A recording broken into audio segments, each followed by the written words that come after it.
The Crown and Crucible League is here. First season, 20 teams, promotion, relegation, the whole deal. I get to host it. What an honor. Believe me, nobody's going to do fantasy football better than this league. Total greatness. Yeah, this league is wild.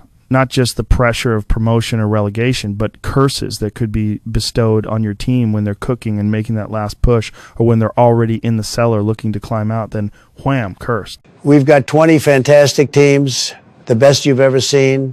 Some will be winners, some will struggle. I mean, they'll probably try hard, but still suck. But every one of them is tremendous. Let's meet the competitors. It's going to be fun, folks. Really fun. First up, the Longsword League. And don't forget, this setup's just for year one. Longsword, Warhammer, it's like the preseason of Destiny. Next year, it all funnels into the Crown and Crucible. So, yeah, here we go. Longsword League. In order of the first round of drafting, we have the GM from the WFFL running his own team, Christopher Whitcop. Team name, I guess, Devil Castration. Interesting. We know a lot about this guy and how he operates, and all you fans will get to know him too. Yes, I love that guy. Complete snowflake, but great guy. Okay, next up is another WFFL team owner that has been invited to play in the Crown and Crucible, Jamie Bittner. This guy's one of my favorite owners coming over to this epic league. I expect great things from him. One thing Jamie needs to be careful of, though, is that horrendous team name. I mean, come on, my friend. In this league, the commissioner could just issue a curse off the bat for such an atrocity. J. Bittner, 95. Come on, man. So true, Donald. I mean, I don't think these guys really know what this new league entails, but they'll find out. Next up, now, this guy is fairly new to fantasy football, but I love his team name. Seems like he's incorporated his work within the name. World-famous carpenter Brandon Lipp. He's going with Lord of the Hardwood. Love it, keeping with the theme of the league. Hey, Commissioner, give this guy an extra 10 points for creativity. Joe, I agree. Lord of the Hardwoods, that's great. Next up is a guy we know little about. Recently befriended by the commissioner himself, Landon Peel. All I know is this guy was good at baseball, and the commissioner has great things to say about him. But is he any good at fantasy football? My guess is no, because he sucks at naming his team L. Peel too. If you're a black hat hacker, I'd try this first for his password. I mean, I'm just saying, do better. Nice. Next up, yet another WFFL defect, Sheldon Warner. This guy is a legend in fantasy football, and his team name, well, we have no idea what it represents to him, but whatever. Eagles 58, I'm assuming Jalix Hunt. Still a crappy name. Let's hope the Warhammer League does better than these clowns. I couldn't agree more, Joe, okay? I'm so glad I got this next guy. I think he's super new to fantasy football, but his name represents strength, intelligence, and greatness. Donald Jr., we're going to be honest. We don't know too much about him and how much we can talk about him. He hasn't even signed our consent form to release his full name. What is this guy, some sort of ninja? Anyways, Donald Jr., team name, Papa Don, Cos. It's not great. It's okay, but great first name, though. Ha! I knew you'd like him. That's why our producer lined it up for you to introduce him, whoever he is. Now, here's a guy I love. Josh Wiest. Old school retired WFFL member, returned from fantasy football grave to play in the Crown and Crucible. Plus, great team name, Cotton Kid, yes and yes. So, I'm realizing we did not do our research. Weston K. We know he is part of Peel's group of guys brought into the league, but yeah, we're going to just guess on this, and judging by his team name, Kleiner 1132, we're just going to say his house number is 1132 and he drives a Toyota? No.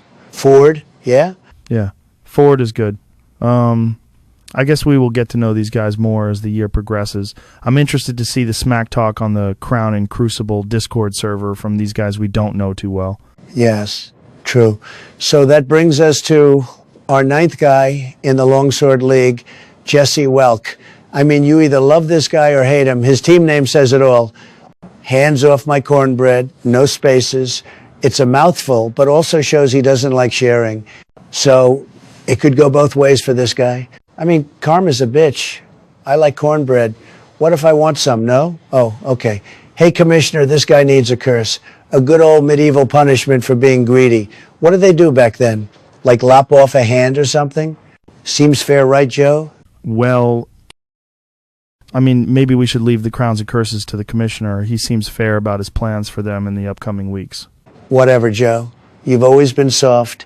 Okay, last guy in the Longsword League. An absolute fantasy football genius, Justin Kramer. And I see he's busting out his best team name ever, Claude's Three-Toed Mules. I honestly feel sorry for any newcomers to fantasy football because this guy's an absolute wrecking ball. He sure is, Joe. You know what else is like a wrecking ball? A warhammer.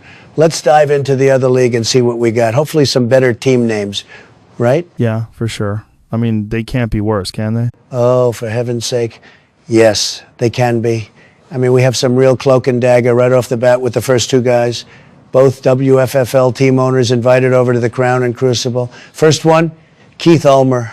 Legend among legends when talking fantasy football. But guess what his team name is, Joe? Dude. I don't know. What is it? Keith Ulmer's team name is Keith Ulmer. And wait, it gets better. Next guy, last year's WFFL League winner, Brandon Beast, team name Beast 4. Please, baby Jesus, give me the strength. I mean, come on. My accountant has more imagination than these two clowns. Let's move on. Yeah, let's do that.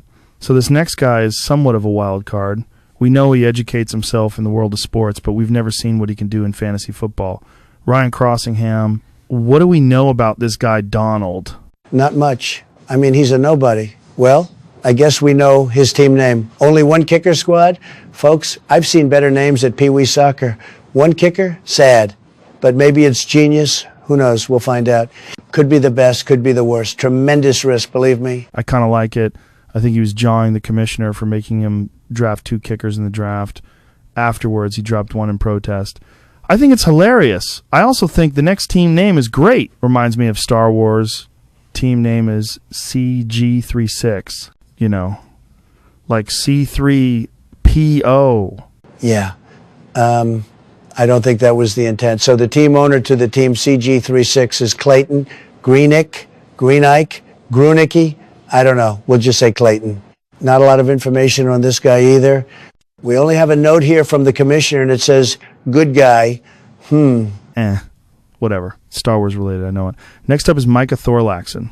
What can you tell us about Micah Donald? First off, I believe it's pronounced Mika, and his team name is Too Old for This Blitz. Sounds like a retirement home team, folks. We love the elderly, but come on, this is football, not bingo night. Very low energy name, maybe the lowest. Okay. We got to keep moving. Next up, Dane Hagler, another one of Landon Peel's buddies, so we know nothing about him other than his team name, Terry's Terrors. Oh, my God. This guy probably has a cousin named Terry with little spawns of Satan running freely to terrorize family visitors like I do. Kids, they're the worst, and we feel your pain. Dane. Next up, Ross Kramer, brother to the wrecking ball in the Longsword League, Justin Kramer. Now here's the question. Is he as good as his brother? My guess is no. I mean, his name is Shipwreck. It's like self-prophecy, is it not? No. But truly, I don't know if he's ever been in a league before.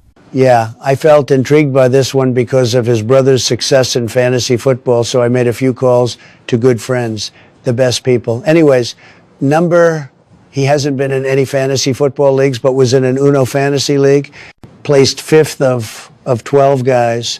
Apparently his first-round draft pick forgot to say Uno. When you're down to 1 card, automatic penalty of drawing 2. Cost him big in week 33. Big mistake. Maybe the biggest in Uno history. Wow. Super bummer. Anyways. Next up, Thomas Moats. Team name Bundlerooskies. What is a Bundlerooski, Donald? Folks, a Bundlerooski is what losers do. It's like a fake trick play. Looks smart, ends dumb. I've seen teams try it, and believe me, it's not working. We want touchdowns, not Bundlerooskis. Okay, 2 more to go. Next is Wyatt Parento. Did I say that right? Parento, Parento. Bear and two. Whatever. Team name, Classy P Simple. But I like it. Classy is my kind of people. So, yeah, 3.6 to 5 stars. Now, last on the list and last of the WFFL defectors, Eric Doan with a team name of Propolis Dude 12. Great. Another password. Mother of God. Do better, people. Anyways, quite a bit of fantasy knowledge with this guy, so watch him, folks. Indeed. Okay, that wraps up the the inaugural Crown and Crucible show. Thanks for joining us, folks. We'll try to get an update out to our fans weekly, every Thursday morning to be exact. Also, look for the Crown and Crucible Discord channel that you can join as a fan and witness the smack talk firsthand. All right, folks, it's been tremendous, absolutely tremendous. The best podcast, everybody's saying it. We'll be back bigger and better than ever. Until then, stay strong, stay smart, and remember, we're winning.